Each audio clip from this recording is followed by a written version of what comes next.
Hi everyone, I'm here for the last time this year to read you a story. So our story today is by Mo Willems.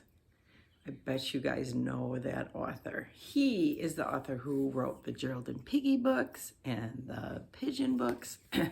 Now the book today that I'm reading to you has a new character you maybe haven't read before. This book is called Knuffle Bunny. And it is about Mo Willems' real life daughter.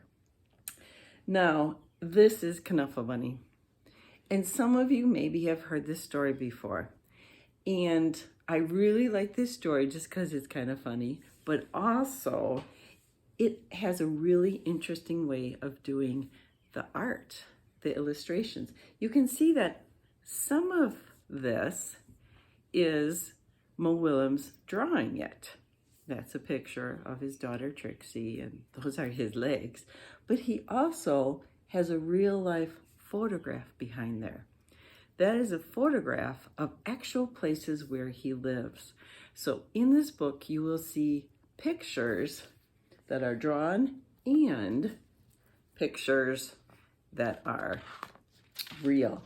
In there is Knuffle Bunny, and in case you've read it before, you can say this word with the K, Knuffle, or as a silent K, maybe you've heard it read Knuffle Bunny. Mo Willems' daughter, who really owned Knuffle Bunny, she's called it Knuffle Bunny, but she said lots of people say Knuffle Bunny, and that is fine with her. So whichever way you want to pronounce it is great. Now, if I can move this so you can look carefully at the pictures, you can see there's a real church, and that's a drawing of he and his wife. This is them holding their baby. There's them in front, oh, this is hard to do, in front of their house, their real house. And there is Trixie with Knuffle Bunny at the laundromat. They live in a big city, New York. And in New York, the houses are really close together, and often people live in apartments, and they don't always have washer and dryers, so they have to go to a place called a laundromat to do their laundry. So look at this illustration. You can see that is their real life house, and this is someone else's house and someone else's house. They're so close together because it's very crowded in a big city. But then he drew the picture of himself and Trixie walking to the laundromat. So I'll read you the story, and I'll keep the picture big. You won't be able to see the words, but that's okay. I think it's more interesting for you to see the picture. Not so long ago, before she could even speak words, Trixie went on an errand with her daddy. Trixie and her daddy went down the block. You see that one? Here they are. They walk through the park. Through the park, you can see some other people out there jogging and walking. Past the school, look at that. They have a sidewalk right in front of their school, and then the school is right next to the sidewalk, where our school has lots and lots of grass. Theirs does not. And into the laundromat. Can you see the word up there? Laundromat. And everything has gates in front of it because at night they lock the gates so that it stays safe.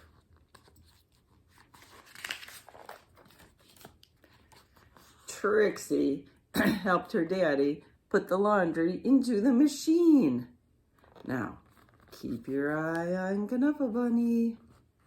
There's gonna be a problem. She even got to put money into the machine. Yeah, you have to pay at laundromats because they don't own them. The laundromat owns the machine, so you have to pay them to use it. Then they left. Can you see Knuffle Bunny? I'll let you get really close.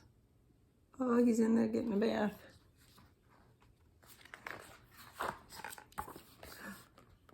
But a block or so later, Trixie realized something. What could it be? I wonder if it has to do with Knuffle Bunny. Trixie turned to her daddy and said, "Eggo flaggle clabble." She's just a toddler. She can't talk yet. "That's right," replied her daddy. "We're going home." Check out Trixie's face. I'm not sure that's the problem. So she tries louder. "Eggo flaggle clabble. Blaggle plabble. Wumby flappy." So no. Oh, I'm covering up that picture. She's getting a little distressed, isn't she? "Now, please don't get fussy," said her daddy. Well, she had no choice. What happened? Can you guys make that sound? Well, Trixie bawled. Bawled is a sparkly word for cried really hard. She went boneless. Oh, maybe you did that as a baby. You don't do that now, do you? Or you just sink down to the floor when you're really mad? Maybe. Trixie did. She did everything she could to show, I forgot my spot, how unhappy she was.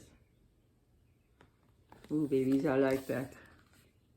By the time they got home, her daddy was unhappy too. Looks like the neighbors were too.